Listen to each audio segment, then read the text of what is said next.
Seja muito bem-vindo à quarta parte desta emissão especial da Maratona da Saúde, que dedica a sua 8ª edição às doenças infecciosas e tem como mote a ciência faz história.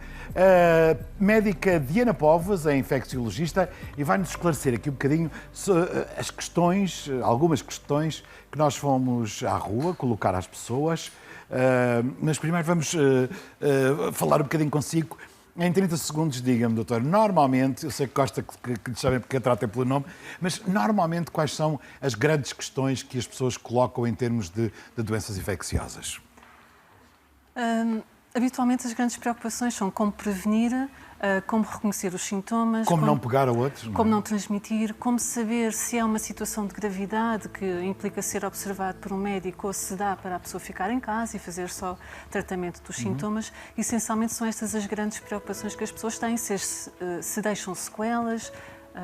E depois também depende do tipo das coisas que são, não é? Por exemplo, um herpes é uma coisa diferente de outra. Sim, depois temos as várias categorias de infecções, não é? As infecções sexualmente transmissíveis são uma área que habitualmente também está associada a outro tipo de preocupações. As infecções de transmissão respiratória, como a Covid, portanto, depois também depende muito da categoria de infecções de que estamos a falar. Muito bem. Faz ideia nós fomos perguntar às pessoas sobre que versa essas perguntas e essas respostas, não faz? Acha que é por aí, pelo aquilo que me disse? Vamos ver, está bem? Muito bem. Então vamos à primeira pergunta que foi colocada a alguém na rua pelo Tiago Aires Ferreira. Vamos ver.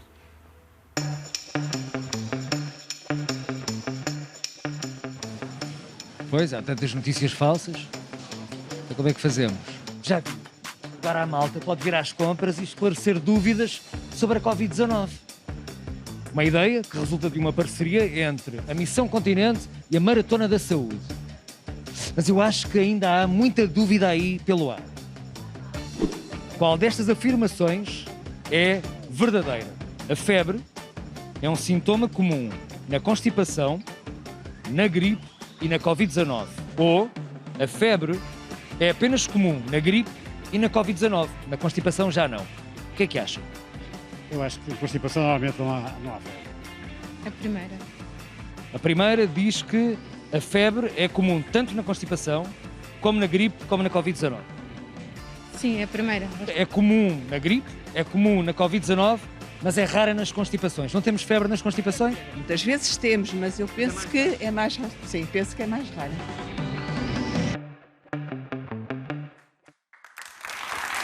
Temos a primeira, doutora, a primeira questão.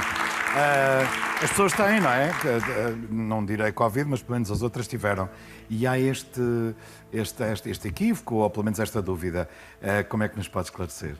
Sim, na verdade, a febre não é comum na constipação, ou quando existe, é uma febrícula. Nós não conseguimos distinguir apenas pelos sintomas o que é Covid, o que é gripe e o que é constipação, porque também sabemos que na Covid o espectro de doença é muito variável. Nós podemos ter pessoas com infecção sem sintomas e depois podemos ter pessoas com doença grave e potencialmente fatal.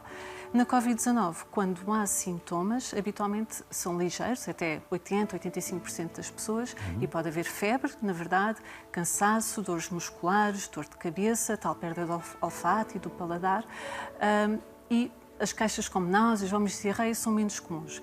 Como não conseguimos distinguir só pelos sintomas se é Covid, gripe ou constipação, apesar de na constipação, lá está, a febre não ser tão frequente. Mas é essa a resposta verdadeira? É essa a resposta verdadeira. Quando há um quadro respiratório, a recomendação continua a ser de fazer teste de rastreio para Covid-19. Que é normalmente o que acontece quando vamos a um hospital, não é? Sim, mas a pessoa não tem de se deslocar a um hospital para fazer rastreio, não é? Portanto, quando temos febre ou um quadro respiratório, mesmo que não tenha febre alta ou que tenha uma febrícula, as pessoas devem contactar a linha de saúde 24 e fazer o rastreio de Covid-19. Mesmo quando há um resultado negativo para Covid-19, devem reduzir contactos, utilizar máscara e tomar as precauções para não transmitirem. É o caso da gripe deste ano, não é? Eu, por acaso, fui vacinado ontem, ontem, e portanto, se as pessoas contraírem gripe, devem usar máscara para se proteger. Sim. Normalmente não fazíamos isso, dizíamos sempre que eram, muitas vezes dizíamos os chineses, quem viaja muito deviam, mesmo para se protegerem, mas é importantíssimo o uso de máscara nessas situações. Vamos à segunda pergunta, aceita? Vamos embora então, Tiago. Os antibióticos são eficazes no tratamento da Covid-19. Verdadeiro ou falso? Os antibióticos Antibiótico. são eficazes no tratamento da Covid-19. Verdadeiro ou falso? Isso é para ser verdadeiro. Acho que é falso. Os antibióticos não são bons contra a Covid-19? É, assim, fico na dúvida. Falso. Falso. Desconheço completamente, porque não sou especialista na matéria, portanto, e isso é, portanto, há muitas, que acha? há muitas dúvidas relativamente a isso. Portanto, a Covid-19, o antibiótico, quanto muito pode atenuar a questão da febre, quanto muito. Para eliminar, portanto, o vírus, será um bocadinho mais difícil. Isto é a minha opinião. As pessoas também ignoram, doutora, um bocadinho às vezes as coisas, mas também é fruto de muita desinformação, não é? E por isso ouvem uma coisa, leem outra e, portanto, Sim. ficam sem saber o que fazer. Na verdade, os antibióticos não se dão no caso de Covid. Não, os antibióticos são medicamentos que nós usamos para tratar as doenças que são provocadas por bactérias. E não vírus. E não vírus. As doenças que são provocadas por vírus, nessas situações, os antibióticos não fazem efeito, não estão mesmo indicados. Aliás, se tomarmos antibióticos desnecessariamente, o que estamos a fazer é estamos a correr o risco de, no futuro, esses antibióticos já não serem eficazes, porque as bactérias que fazem parte da nossa flora adquirem resistência aos antibióticos. Portanto, devemos evitar utilizar antibióticos em situações em que eles não estão recomendados. É verdade ou é impressão minha que se receita cada vez menos antibióticos e que antigamente era uma prática comum, digamos? As práticas estão a mudar precisamente por causa do aumento de resistência aos antibióticos. E esse é um problema no tratamento das doenças infecciosas, é um problema que tem vindo a aumentar a sua dimensão. E, portanto, há políticas específicas para reduzir a prescrição de antibióticos e para selecionarmos melhor os antibióticos para cada uma das situações. De facto, culturalmente, essa mudança está a acontecer agora. E é importante também que a população também perceba que não é por estar doente, por ter febre, tem que se tomar tosse, antibiótico. que tem que tomar antibiótico, porque muitas vezes o antibiótico não vai fazer nada e vai estar a fazer com que aquele antibiótico depois deixe de ser eficaz. Muito bem, muito obrigado, ficamos esclarecidos. Vamos à próxima pergunta. Tiago? Os testes rápidos, antigênio, são mais eficazes do que os testes PCR. Verdadeiro ou falso? É verdadeiro. Os antigénios são mais eficazes do que os PCR? Sim, o antigênio é capaz de ser. Falso. Falso. Os rápidos não tenho muita confiança. Os PCR são melhores. Eu penso que sim. Acho que o PC é mais eficaz. O PCR é mais eficaz? Sim. Acho que são os dois iguais, é falso. São os dois iguais? São os dois eficazes? Acho que sim.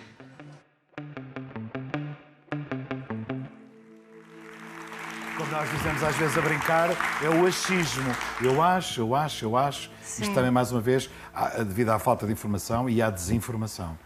Qual é o seu verdito, doutora? Então, fundamentalmente, nós temos 3 tipos de testes que podemos usar na Covid-19. Temos os testes PCR, que amplificam os ácidos nucleicos, temos os testes de antigênio e depois temos os testes que detectam anticorpos, que não são vulgarmente Mas para nós utilizados. percebermos melhor, aqueles que se compram São os a testes 2 rápidos euros, de antigênio. é Esses são os antigênio. testes rápidos. Os testes PCR são os que nós usamos para confirmar a Covid-19 Ok. E que são mais sensíveis do que os testes rápidos. Mas são também com aquela coisinha, não é? São feitos com Zaragatua, mas não são feitos vão como para o aquele laboratório. kit, tem que ser em ambiente de laboratório. Apesar dos testes rápidos de antigênio terem menos sensibilidade, eles também podem ser usados no rastreio e têm um desempenho melhor se as pessoas tiverem sintomas e se forem realizados no início, nos primeiros dias de sintomas. Ainda assim, se a pessoa tiver sintomas, fizer um teste rápido que seja negativo, deve confirmar por PCR. O teste PCR, por ter maior sensibilidade, é o que confirma ou exclui a Covid-19 e a infecção por SARS-CoV-2. Muito bem, fiquei totalmente esclarecido. Última pergunta, Tiago, podes avançar. Tomar a vacina da gripe também previne a Covid-19? Não. São vacinas diferentes. Acho que não. Porquê? O que previne é a mesma vacina do Covid, não é? A gripe já não ajuda? Pode ajudar, mas não previne. Não. Da gripe é da gripe e da Covid é da Covid. Eu acho que não, porque a vacina da gripe é menos potente que a da Covid-19. Não é, diria eu que não é uma questão de potência, não é? De facto, são coisas diferentes. Sim, a vacina contra a gripe previne a infecção pela gripe ou manifestações graves, com um determinado nível de desempenho. E a vacina contra a Covid é destinada a prevenir a infecção ou a doença grave pelo SARS-CoV-2. A vacina contra a gripe, de facto, não parece prevenir a Covid-19. São situações distintas. Vírus diferentes. Isso até foi estudado, portanto, até foram feitos estudos nesse sentido, de ver se havia algum efeito de proteção das pessoas que tinham tomado a vacina, que estivessem protegidas contra a Covid-19.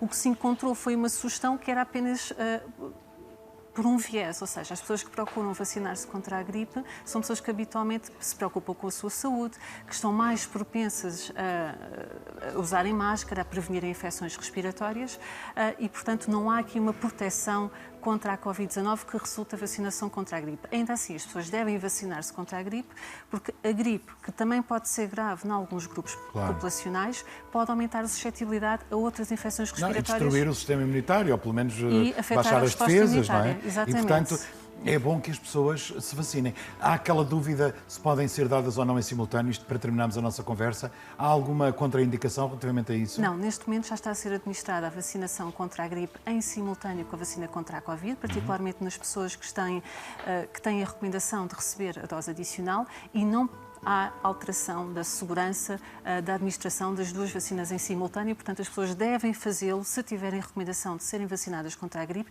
e de receber também a dose adicional da Covid ou de começarem o seu esquema vacinal contra a Covid. Rápido e eficiente. Obrigado, doutora. Uma salva de palmas, por favor. Foi extraordinário. Obrigado.